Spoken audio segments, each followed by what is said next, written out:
Bueno, Javier Milei esconde la guita. ¿Qué guita? Bueno, la guita con la que hace pagos al FMI y hace pagos a otros organismos y no sabemos de dónde sale. Para mí es el tema más relevante en estas horas, porque tenemos que saber si este gobierno nos endeuda, si este gobierno nos endeuda a qué tasa, si este gobierno nos endeuda bajo qué condiciones. Tienen que ser claras las cuentas públicas. Bueno, el gobierno no lo hace, esconde un montón de cosas, así como esconde el oro del Banco Central, que no sabemos dónde está, esconde la letra chica del acuerdo con el FMI, que no sabemos dónde está, esconde la letra chica de los acuerdos con Estados Unidos, y ahora directamente escondió 850 millones de dólares. ¿Viste que te hablan de corrupción? ¿Dónde está la guita? Ahora les voy a leer la nota de Fer Alonso, que la publicó el viernes en el Destape. Y al día de hoy seguimos sin saber. Tenemos algunos indicios, vamos a ir mostrándolos. Pero la verdad que es notable que no sea un tema de primera línea de agenda. Que es ¿dónde está la guita? ¿Dónde están en este caso 850 millones de dólares? ¿Y de dónde salieron? ¿Y a qué precio salieron de dónde salieron? Bueno, ese es uno de los temas que quiero mencionar.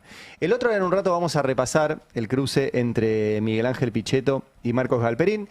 No tanto por Pichetto, que con esto se ve que se quiere sumar unos porotos y los sumará por lo menos en visibilidad, sino por el personaje, por Marcos Galperín, el hombre más rico nacido en Argentina, pero con domicilio en Uruguay para no pagar los impuestos que corresponde aquí en Argentina. Lo mismo con su empresa, que ni siquiera está radicada acá en la Argentina. ¿Y por qué además direcciona su queja hacia las empresas chinas que están vendiendo productos en la Argentina, sin explicar que gran parte del auge de esa venta de los productos es por las pésimas políticas económicas que lleva adelante el gobierno que él apoya? Y que hacen que sea más barato comprar algo producido en otro lugar que hacerlo en la Argentina y que haya trabajo en la Argentina. Pero ¿por qué no se queja? Les dejo la pregunta, que no es mía, la hizo Bernabé Malacalza, uno de los tipos más interesantes para leer en términos de relaciones internacionales. La hizo hace unos días en Twitter y me voy a animar a levantar la mano y responderla respecto de por qué no se mete con otros competidores como los que tiene. Pero quiero arrancar por uno de los temas que va a estar en agenda fuerte en estos días, que es la causa Cuadernos y la doble vara que hay respecto del pedido de celeridad del caso Cuadernos frente a otras. El fin de semana hubo un ejercicio muy fuerte de nado sincronizado de parte del sistema mediático, haciéndose eco de lo que les dijo la Corte Suprema, que se hace eco a su vez de lo que les dicen los medios que están interesados en que la Corte Suprema diga y después esos medios reproducir. Es como un círculo virtuoso o vicioso. Póngale la B corta que quieran. En la cual la Corte Suprema dijo a través de los medios que querían que la Corte Suprema dijera esto, que va muy lenta la causa Cuadernos. Es loco porque recién arrancó el jueves. Pero, como no hay infraestructura, si bien están haciendo refacciones, etcétera, en Comodoro Pi, hasta pusieron un lindo barcito en la entrada. Pero como no hay infraestructura, bueno, van a hacer una audiencia por semana. Y si hacen una audiencia por semana con las decenas de acusados, de imputados, de testigos, todo lo que van a tener en este juicio, bueno, va a durar añares. Entonces, ¿qué dijo la Corte Suprema a través de los medios que querían que la Corte Suprema dijera lo que la Corte Suprema dijo? Que quiere que todo se apure, ¿sí? Que lo hagan rápido, que haya audiencias todos los días, que haya un desfile más sistemático, no solamente una vez por semana, de personas diciendo que el kirchnerismo fue una oda a la corrupción y que Cristina se llevaba miles y miles de millones de dólares en bolsos. Y entonces que eso esté ahí. ¿Por qué?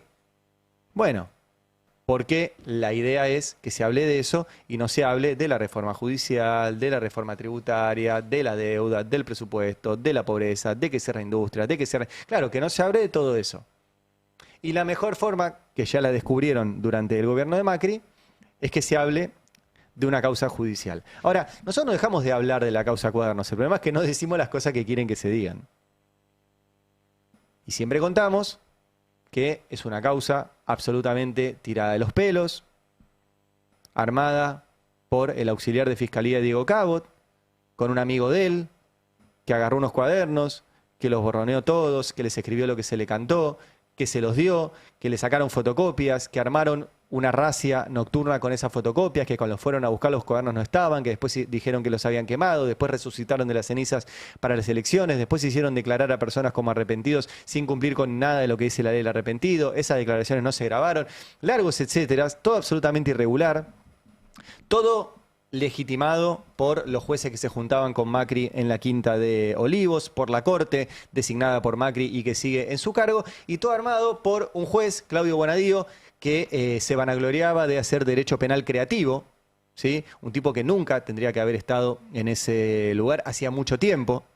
Volviendo a Pichetto, del cual vamos a hablar hace un rato, a Bonadío le salvó la vida a Pichetto en el Consejo de la Magistratura en los primeros años del kirchnerismo, cuando ya tendría que haber sido expulsado de su cargo por haber cajoneado 5 años la causa AMIA, y por Carlos Stornelli, que sigue siendo fiscal, a pesar de que está involucrado en una red de espionaje ilegal de la cual él hacía uso a través del espía ilegal Marcelo D'Alessio, que está en Cana ahora, 13 años, Stornelli sigue siendo fiscal.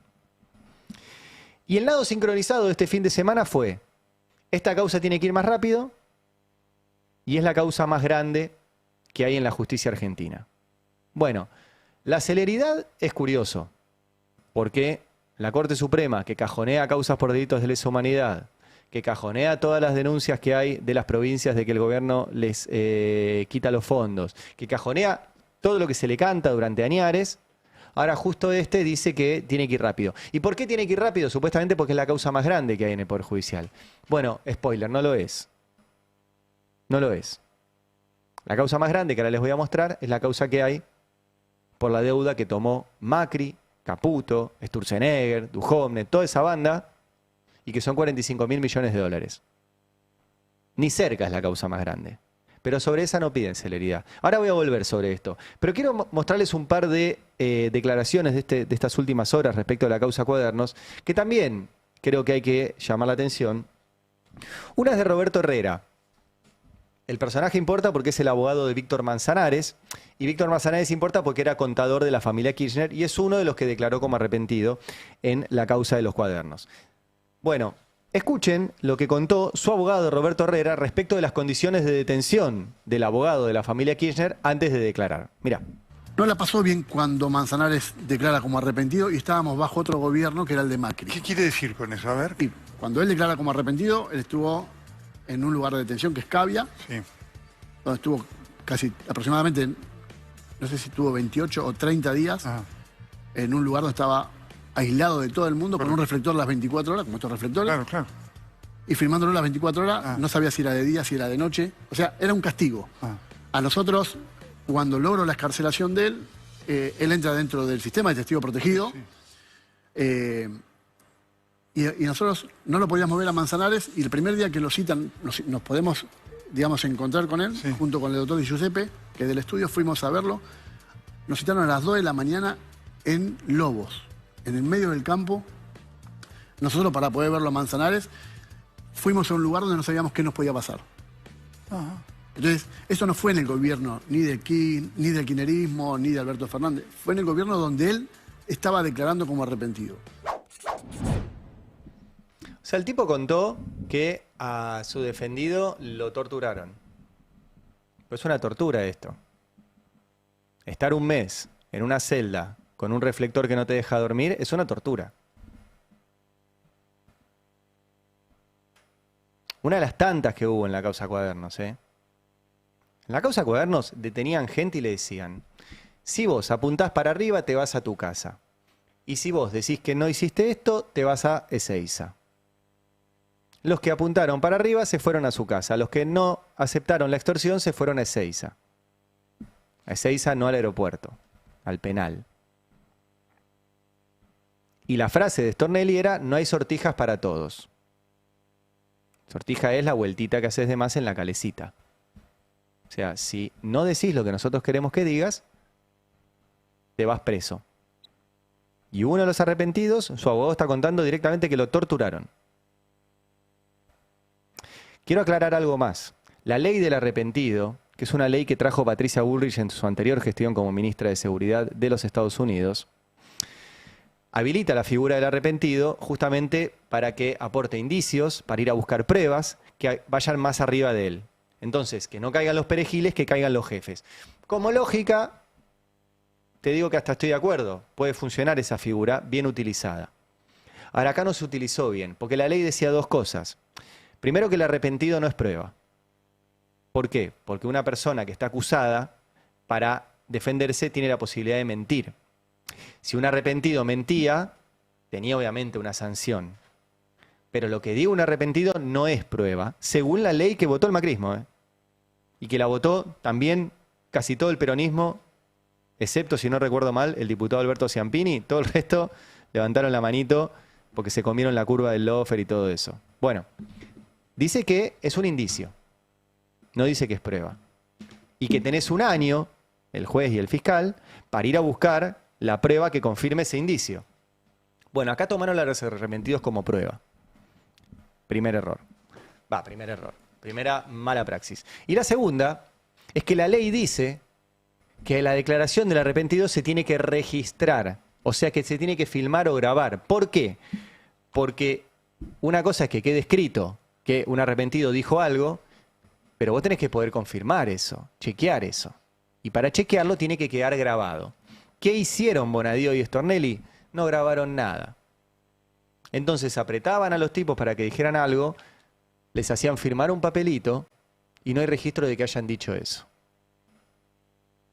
Y eso fue convalidado por la Cámara Federal, por la Cámara de Casación, por la Corte. No son solo Bonadío y Stornelli, es todo un sistema que los protegió.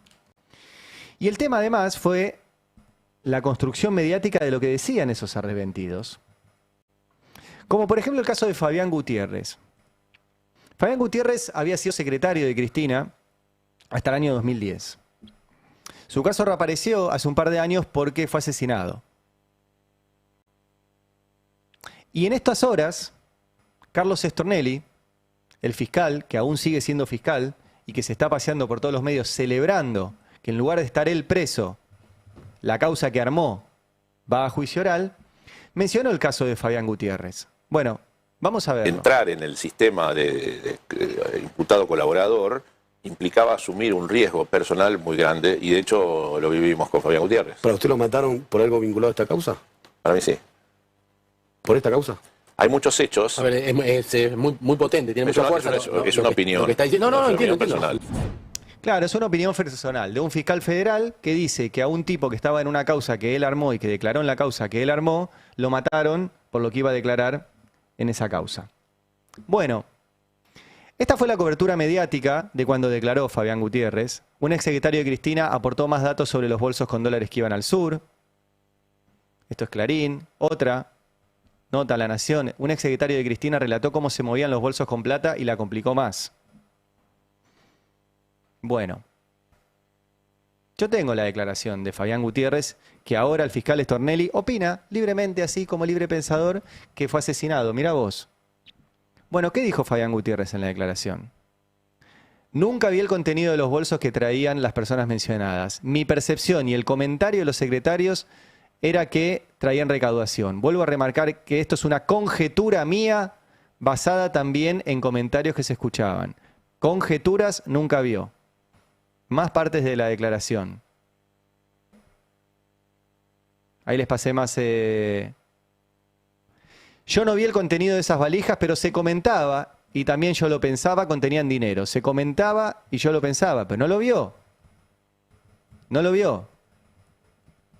¿Qué más declaró? En esa casa yo no vi bóvedas. En esa casa yo no vi bóvedas. Recuerden que decían que Cristina tenía una bóveda y la Nata y Wiñaski incluso reprodujeron la bóveda en su programa de televisión. La hicieron que la bóveda de la Nata abría para adentro. Muy curiosa, pero las bóvedas no abren para adentro.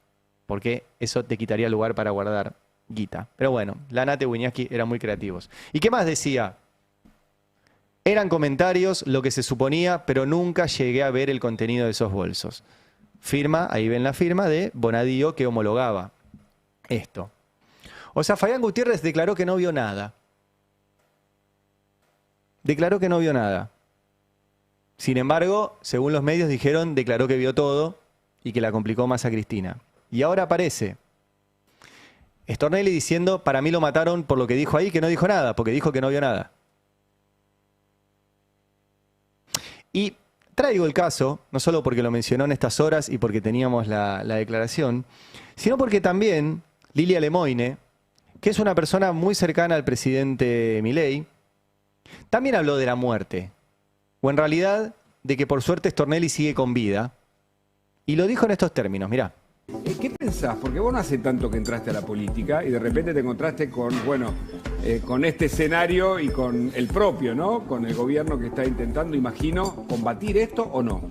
Combatirlo, pero por sobre todas las cosas, tratar de tener digamos, una sociedad normal, donde no tengamos naturalizado que ladrones integren listas de diputados, como es el caso del kirchnerismo, que hasta ahora entraron, de hecho.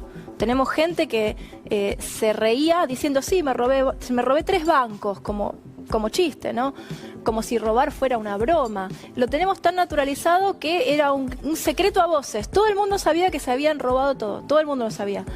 Pero nadie hacía, o sea, daba la sensación de que nadie hacía nada, que había una impunidad, que había... ¿Y por qué? Porque andá a saber qué intereses son los que estaban en juego, o están en juego. Y yo diría que tenemos que estar muy contentos de que fiscales como Stornelli estén vivos.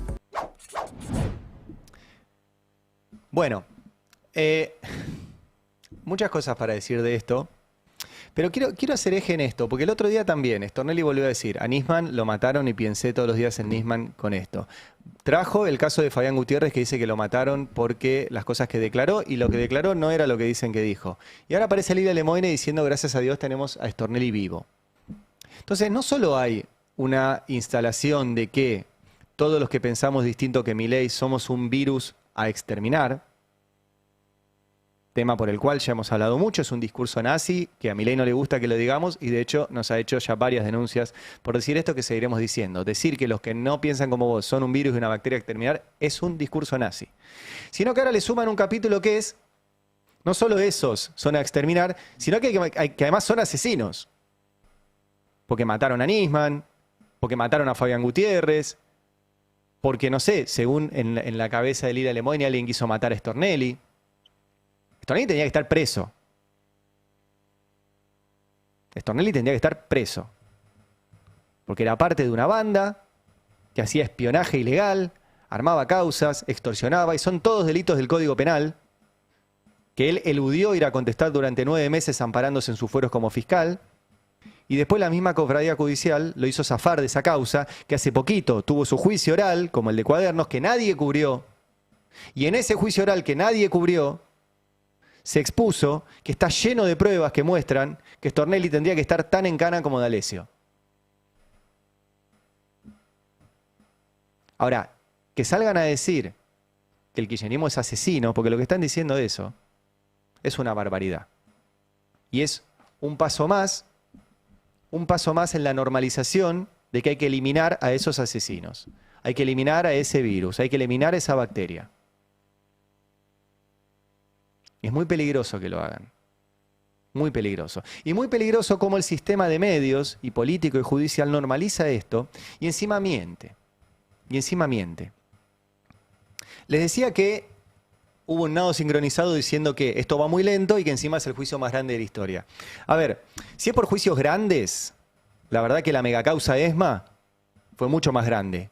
El tema que era mucha más la cantidad de víctimas. Más de 700 víctimas. Acá supongo que dicen que es el más grande por la cantidad de procesados y acusados que hay. Ahora, para mí, el juicio más grande, si hablamos de corrupción, se mide en términos de guita. Se mide en términos de guita. Y el juicio de la causa Cuadernos no solo es todo este mamarracho que ya les conté, sino que tampoco es la más grande en términos de guita. La causa más grande en términos de guita es la causa por la deuda con el FMI. Son 45.000 millones de dólares. 45.000 millones de dólares. En donde está Macri, donde está Caputo, donde está Duhovne.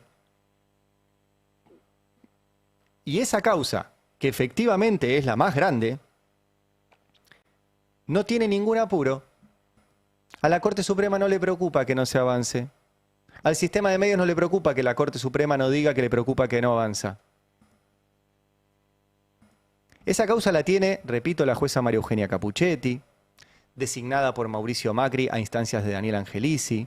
A Capuchetti le había ido mal en el concurso, pero entonces fue a visitar varias veces a la CIDE y fue subiendo de piso hasta que llegó a visitar a los capos de la CIDE y ahí maravillosamente fue subiendo de escaloncitos en el concurso hasta quedar en la terna. Y entonces fue designada por Mauricio Macri en el Juzgado Federal número 5 de Comodoro Pi, donde estuvo Yarvide, del cual sí se acuerdan. Y en ese juzgado le tocaron dos casos muy importantes. Uno, el intento de magnifemicidio de Cristina, que ese sí lo resolvió rápido. Separó la parte de la guita que vinculaba a la familia Caputo y al macrismo y lo mandó a juicio oral como si fuera un hecho de inseguridad normal en Barrio Norte. Sin investigar nada, sin investigar los celulares, la guita, nada de eso. Dale, que salga rápido. Y le tocó el caso de la deuda con el FMI. 45.000 millones de dólares. Y ahí no hizo nada. Y ahí no solo no hizo nada Capuchetti, no hace nada el gobierno, que está obligado a hacerlo, porque hay un decreto que establece que la Procuración del Tesoro, que los abogados del Estado tienen que empujar esa causa. Y no la empujan. Y también hay una otra causa donde tenían que empujar la responsabilidad patrimonial de los funcionarios. De Caputo, de Duhovne, de Macri, por habernos endeudado por varias generaciones. Y tampoco la mueven. Y ahí sí hay pruebas. Porque mientras se impulsaba la causa, durante el gobierno anterior, la Auditoría General de la Nación le mandó toda la información a la jueza Capuchetti. Y les quiero leer todo lo que hay en esa causa, que sí es la más grande.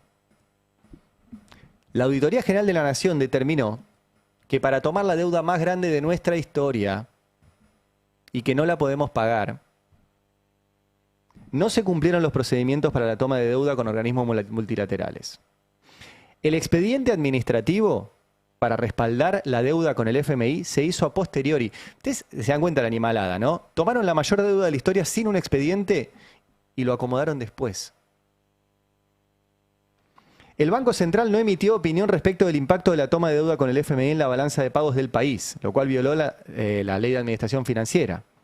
La deuda con el FMI, todo esto le dice la Auditoría General de la Nación, tuvo un alto impacto negativo en el perfil de vencimientos de deuda, afectando la solvencia y la sostenibilidad de la deuda pública.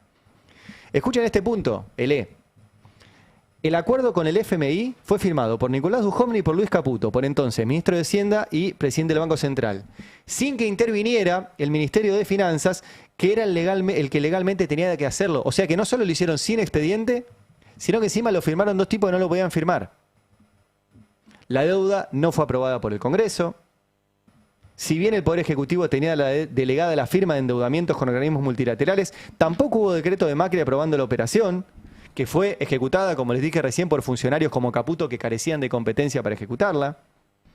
Fue improvisado, no hubo estrategia de gestión de deuda. Hay otro punto de la auditoría que dice que el segundo y tercer desembolso del FMI no se incorporaron al presupuesto, por lo cual no se pudo controlar su ejecución y que era insostenible. Y además de todo esto, la misma jueza tiene un informe del Banco Central donde le muestra que toda esa guita se fugó. Esa es la causa más grande que hay en el Poder Judicial. Si tienen algún mínimo de honestidad intelectual. No la causa Cuadernos, con todas estas barbaridades que han hecho a lo largo de todo el proceso. La diferencia es que Caputo sigue impune. Y como sigue impune, ahora es ministro de Economía de vuelta y Sturzenegger es ministro de Regulación a favor de sus empresas amigas y de ponernos en peligro a todos de vuelta. Digo ponernos en peligro porque cada cosa que desregule Sturzenegger es un peligro para tu seguridad. Sabelo. Y volvieron a tomar deuda con el mismo FMI. Sin pasar por el Congreso, sin que sepamos la letra chica, sin que sea sostenible, sin saber cómo lo vamos a pagar. Todo de vuelta lo mismo. Más deuda. Y esta semana pasó algo también de que había que pagarle al FMI. Había que pagarle. 850 millones de dólares. Y se hizo el pago. El tema es que no sabemos de dónde. Por eso Milei esconde la guita.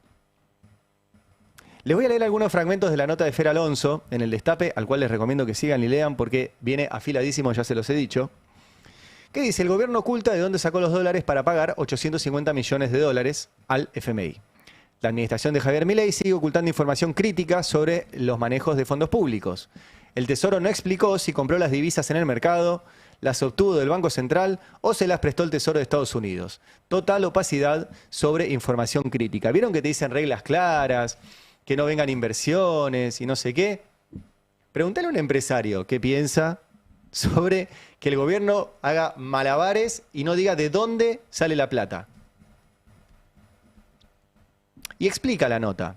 El gobierno de Javier Milei realizó un pago al Fondo Monetario Internacional por 850 millones de dólares y no quiere informar de dónde las obtuvo, si las compró en el mercado, si fue de forma directa al Banco Central o si se volvió a endeudar con el Tesoro de Estados Unidos.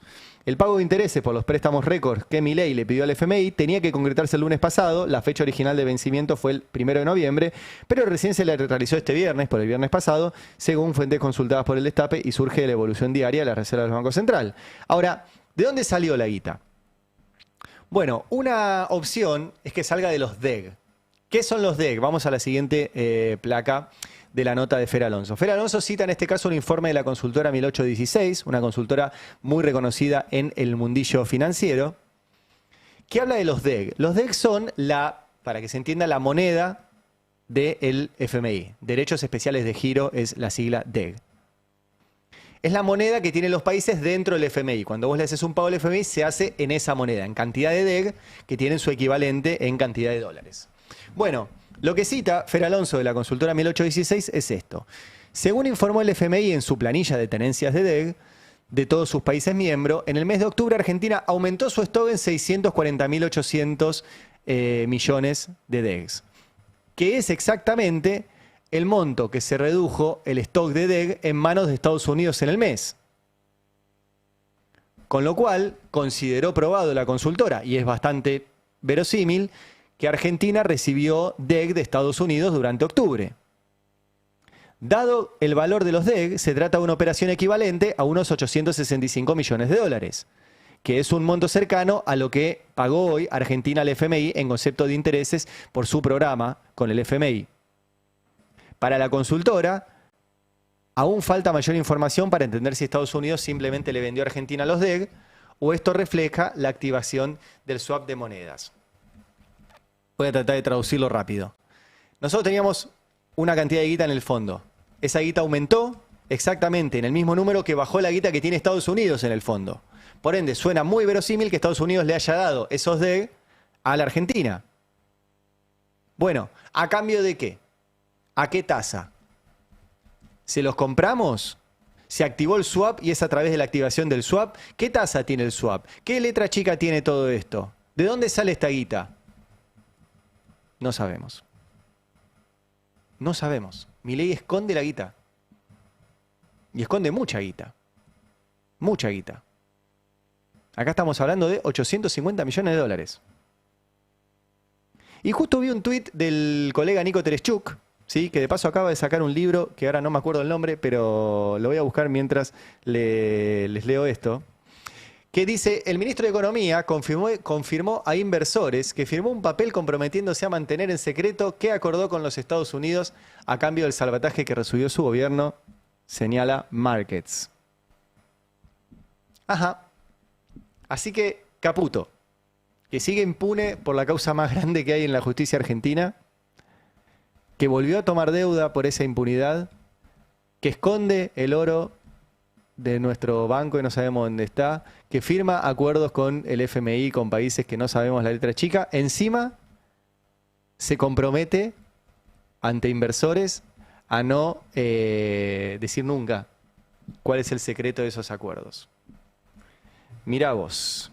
El libro de Nico Tereshchuk que acaba de sacar se llama Progres del Mundo, supongo que vendría la palabra Unidos, que hacen las fuerzas políticas que se enfrentan a las derechas. Bueno, acaba de salir en ediciones Futurock, gran colega Nico Tereshchuk, así que les recomiendo que lo busquen.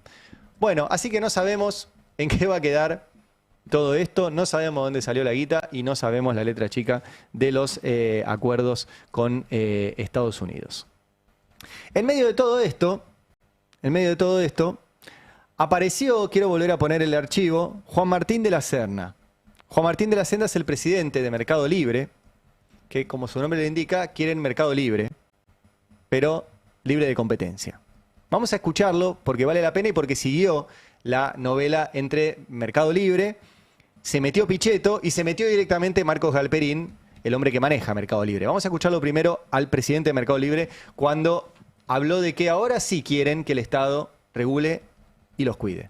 Estas empresas asiáticas venden productos de baja calidad, hay algunas que venden algo de ropa donde Mercado Libre no es demasiado fuerte, pero también creo que es importante que los países regulen de alguna manera porque el 90% del volumen de Mercado Libre en cualquiera de los países lo hacen comercios, pymes o vendedores locales. Digamos. Cuando uno abre indiscriminadamente a que un asiático o un chino te mande un producto por barco que tarda 25 días, el día que llegó andás a ver cómo lo podés devolver, que el día que lo compraste no tenés la capacidad de financiarlo y demás, en realidad estás dando trabajo a las empresas chinas, no a los argentinos. Incluso después es muy difícil cobrarles impuestos, cosa que obviamente ocurre dentro de las plataformas de Mercado Libre.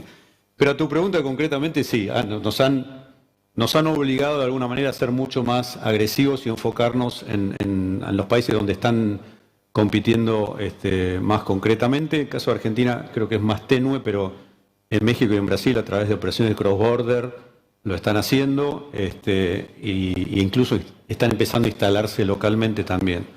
Creo que es importante tener un buen marco regulatorio que sea igual para todos los que compitan, digamos, ¿no? Y ahí las regulaciones son sumamente importantes. Bueno, ahí estaba Juan Martín de la Serna, el presidente de Mercado Libre, diciendo, bueno, quiero que me regulen ahora. ¿Por qué quiero que regulen? Y porque vienen Shein y Temu, y ahí ya voy a perder la competencia. Entonces quiero Mercado Libre, pero de competencia. Déjenme a estos afuera, pónganle alguna traba.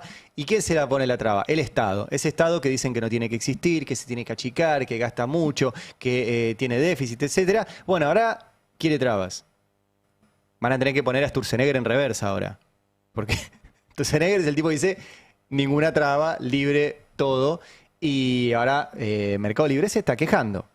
Bueno, esto reavivó a Miguel Ángel Pichetto. Ya lo he nombrado varias veces a Pichetto hoy. Porque él viene hablando de la regulación de Shein y de Temu. Tal vez no en este sentido, sino que hablaba en función de la industria local, ¿sí? De algún tipo de protección para la industria textil de la Argentina y para la industria de electrodomésticos y de otras cuestiones que también se hacen en Argentina y que se le hace muy difícil competir con estos muchachos. Y habló Pichetto, publicó un tuit y dice, fui el primero que habló sobre la necesidad de grabar fuertemente los productos de las plataformas chinas Shein y Temu.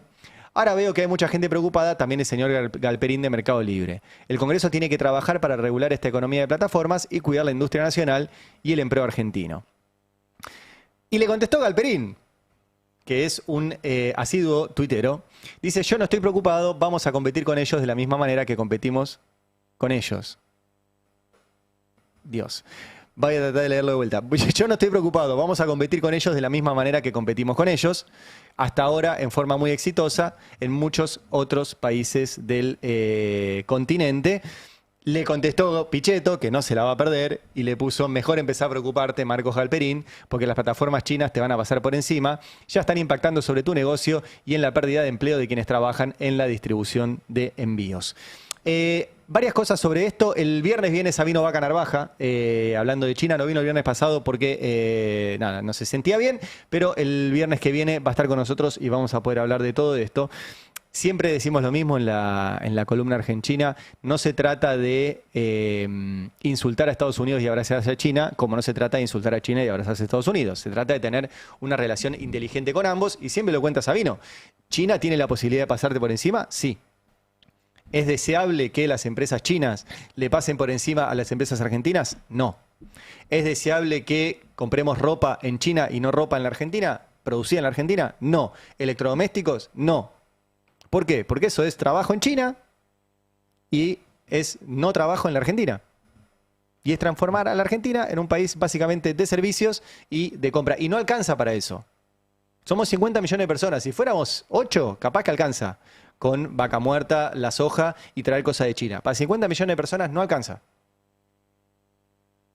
Entonces, yo no celebro esto que dice Pichetto de China te va a pasar por encima y vamos a tener simplemente cosas hechas en China. No es una buena idea. Ahora, lo de Galperín es también interesante. Porque él dice, yo quiero reglas claras y que todos estemos en igualdad. Bien, podríamos estar de acuerdo. Ahora, Mercado Libre no está en igualdad. Mercado Libre tiene un montón de privilegios. Por ejemplo, opera como un banco sin tener que pagar las cosas que tiene que pagar un banco. Por ejemplo, los bancos tienen que tener un encaje. Hay plata que no pueden mover. Galperín no tiene encaje. Puede mover toda la plata que quiere. Los bancos tienen que pagar la paritaria de los bancarios. Galperín no tiene que pagar la paritaria de los bancarios, por ende paga salarios menores. Los bancos tienen que cumplir un montón de regulaciones y tienen que destinar sueldos e infraestructura a cumplir esas regulaciones. Galperín no tiene que cumplir eso. Y tuvo además el monopolio del QR para generar una barrera de ingreso en un montón de lugares que recién tiempo después pudieron acceder con la interoperabilidad del QR. Y además cobra a los comercios por el uso de ese QR algo que podría ser gratis. Por ejemplo, acá nomás, enfrente, en Brasil, existe Pix, que es exactamente lo mismo, gratis. Además de todo eso, tiene las exenciones impositivas que no tienen otras empresas, que en los últimos 2 años superaron los 100 millones de dólares, que no las necesita. Pero además de las reglas claras, Mercado Libre ni siquiera está radicada acá. Miren los papeles, simplemente se los muestro para que vean que existen. Ahí dice Mercado Libre Inc. Lo que les puse en amarillo dice Delaware. Delaware es donde se radicó Mercado Libre en el año 99, que es uno de los estados norteamericanos que funciona como guarida fiscal. Entonces, las que están acá radicadas acá no tienen la misma regla que la que está radicada en Delaware. Y el edificio de Mercado Libre, el edificio de la oficina central, les marqué también en amarillo, dice WTC Free Zone, ¿sí? Es World Trade Center Free Zone, que es una zona franca en Montevideo. O sea que está en Uruguay, y encima en Uruguay, ni siquiera en Uruguay, en una zona franca donde tampoco paga impuestos. ¿Para qué? Para eludir impuestos, para no pagar impuestos acá, para hacer contabilidad creativa, para hacer transferencia de ganancias con un lugar donde no se paga. Entonces, reglas claras. Hacé la plata acá, tenés la dirección acá. Y encima, el control de esto, Galperín no es el dueño mayoritario de Mercado Libre, les cuento, es el segundo controlante, tiene el 7%, y después está dividido en un montón de fondos de inversión, etc. Pero tiene también Galperín, que lo controla desde un trust que está radicado en Suiza. Ahí les muestro, Galperín Trust, está en la Rue du Rhône, 118 en Ginebra, Suiza. Otra empresa que se llama Melinga en Ámsterdam. Otra, Boloram Stichting en Ámsterdam también. Y Galperín Trust es un trust, como su nombre le indica, creado bajo las leyes de Nueva Zelanda. Yo no sé si en Nueva Zelanda hay Mercado Libre, creo que no. Debe haber Temu, de hecho, y Jane, pero Mercado Libre no. Entonces, vamos a ver reglas para todos en serio. Hacés plata acá, radicá tu empresa acá. Hacés plata acá, pagá tus impuestos acá. Los personales, los patrimoniales, los de la empresa. No todo esto. Ahora alguien me dirá, esto es legal. Ya sé que es legal. Ya sé que es legal. Hay que cambiarlo. Y de hecho lo están planteando desde lugares tan comunistas como la OCDE, de tenés que pagar impuestos en el lugar donde producís la ganancia. No toda esta contabilidad creativa para no pagar impuestos en ningún lado. Porque la contabilidad creativa implica que hacen pasar las ganancias en el país donde el régimen de ganancias es cero. O en una zona franca, o en una guarida fiscal. Bueno, y a todo esto, vos dirás, ¿por qué Galperín, vuelvo al inicio, se pelea con los chinos? Hay un tuit de Bernabé Malacalza que se los quiero compartir. Bernabé Malacalza es un especialista en temas internacionales. Y pregunta, dice en Twitter, pregunta de examen. ¿Por qué el CEO de Mercado Libre en Argentina pidió bloquear las plataformas chinas Shein y Temu, las grandes ganadoras del dólar barato, que le compiten, pero no pidió bloquear a Amazon? Pregunta de examen. Me gustó. ¿Saben ustedes por qué? ¿Tienen idea por qué? Ni hablar de lo de las grandes ganadoras del dólar barato es interesante también. En vez de hablar contra la política económica del gobierno, pidió simplemente que lo salven a ellos. Bueno, hay un dato que por ahí lo sabían, pero por las dudas les muestro que está en los balances de Mercado Libre, y es que Mercado Libre depende de Amazon. Ahí en el capítulo de ciberseguridad y riesgos tecnológicos, dice Mercado Libre que ellos dependen de los servicios web de Amazon y de Google. Por ende no se puede pelear con Amazon, porque le baja la palanca. Ni hablar de que también tiene un tema ideológico, porque lamentablemente tenemos al hombre más rico de los nacidos en Argentina, pero que se fue a vivir a Uruguay para no pagar impuestos en la Argentina, que dice que Gran Bretaña y Francia son países musulmanes por denunciar el genocidio en Palestina. Dice que el problema de Nueva York de que votó a Mamdani es porque ya no hay blancos. Y automáticamente dice, quiero que me cuides de los gigantes asiáticos y no de los estadounidenses, creo yo por dos razones. Una es esta práctica, depende de Amazon, y otra es una ideológica, es estadounidense y no chino. Bueno, ese es un poquito el resumen de estas horas. Ya que estamos en la región, quiero que me cuentes, Beldic, de Rodrigo Paz, ¿sí? Porque va a ser una figura importante, creo yo, en toda esta cuestión geopolítica de alineamiento de Milei con Estados Unidos en detrimento de la relación con China, o sea, una relación poco inteligente con